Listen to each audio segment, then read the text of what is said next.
تړل چې رسول الله فرمایي چې دا عبادتونو میاشت، رسول الله فرمایي چې دا د تراویح میاشت ده، دا د برکتونو میاشت ده. دا خبرې خلکو جوړې کړي او چوسنۍ مسلمانانو له خوله کې ورنو کې اوسېږي او تا به چې کوم دی بدرنګ خوړلی وایي به چې شکر دی خدایه چې راودې رسوله.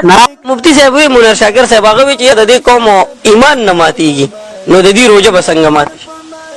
دې ته منیر شاکریات وایي. منیر شاکریات او لکه دا کتابونه دي شاته هغې کې پراته دي کیسانیات او جرجانیات هارونیات مزکیات، نو دا کوم فضولیات چې دي نو دې ته منیر شاکریات وایي، دې ته فضولیات وایي. ښه مفتي صاحب ولې دا هغه د ځان نه وایي؟ د ځانه دا لکه د هغه به خپل کتاب ته سوچ وکړه دا خبره ده لکه د دې خلکو ایمان نه ماتي نه دا خبره ده دا تا مخکې چېرته اورېدلې ده د مولا نه د ایجوکیټر سړي نه د پوه سړي نه دا بکواسیات دي. نه مفتي صاحب تاسو وایي چې لکه دې کې هېڅ حقیقت نشته. بکواسیات دي.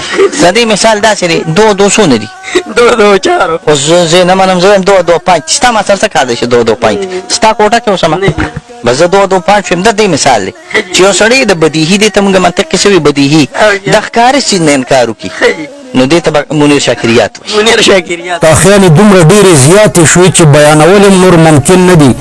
علماو مفتي صاحبان دې د ده په خلاف یو اتفاقي او تحقیقي فتوا ورکړي.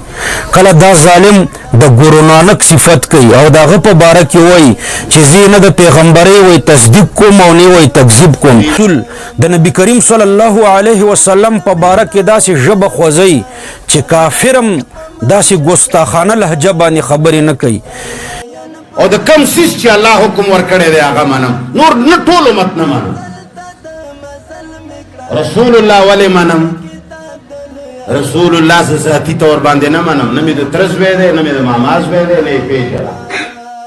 بسم الله الرحمن الرحیم. عزتمندو دا مفتي صاحب چې وایي چې مونځ دا دین نه دی، روژه دین نه دی او حج دین نه دی، نو دا دین څه شی دی؟ قرآن عظیم الشان کې الله مانځه ته دین ویلی وما امروا الا لیعبدوا الله مخلصین له الدین حنفاء ویقیموا الصلاة ویؤتوا الزکاة وذلک دین القیمه.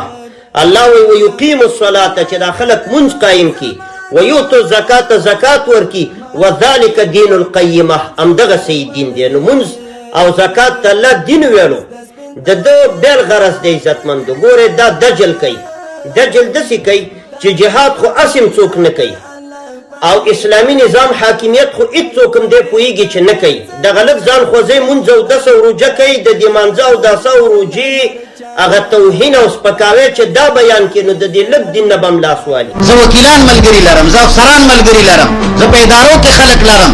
د خدای بنده زه داسې سړی نه یم چې زه څه کولی نه شم. زه د غرونو خلک هم ملګري لرم، زه د صحراګانو خلک هم ملګري لرم. زه چې در پسې راپاڅم سنبال به یې نه کړي. 2 کسان دی، یو مفتی منیر شاکر دی.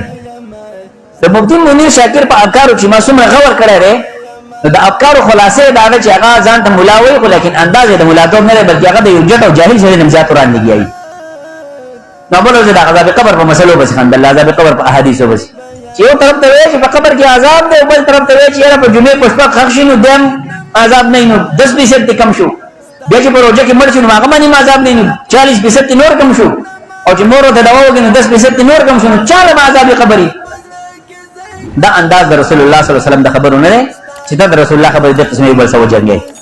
رسول الله صلی الله علیه وسلم خبره خو انتهایی ادب غواړي، انتهایی خضوع غواړي، هغې باندې پوره غور غواړي او د غور نه وروسته بل غواړي خلکو ته.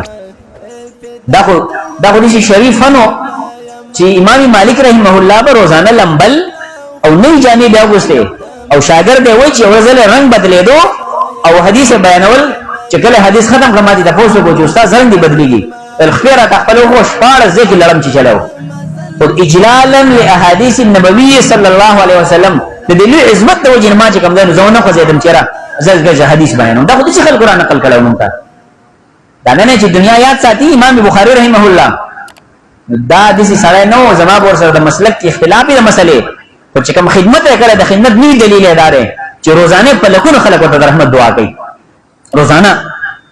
او کم سړی چې د احادیثو د رسول الله باره کې رویه او دغه مسلک اورئ ډیلی تاسو د اخلاقیاتو اندازه ولګوئ، د عمل اندازه ولګوئ چې عمل به کوم انداز باندې د اخلاق د کوم درجې دي.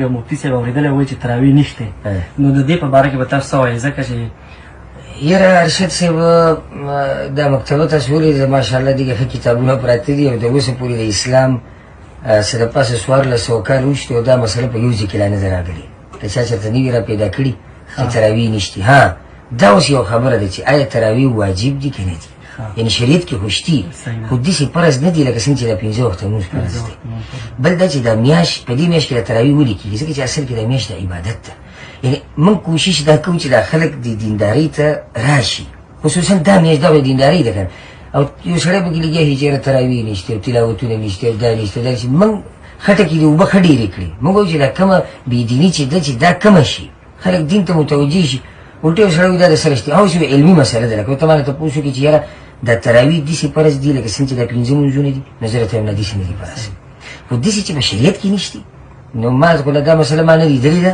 نه مې اورېدلې ده ما انزل الله بها من سلطان نه پسې دلیل شته او که چاته پسې دلیل معلوم نه برای کرم موږ دې ټیم پسې طریقه خبر کړي نو چې بیا موږ خلکو ته بیانوي چې دا شی په اسلام کې نشته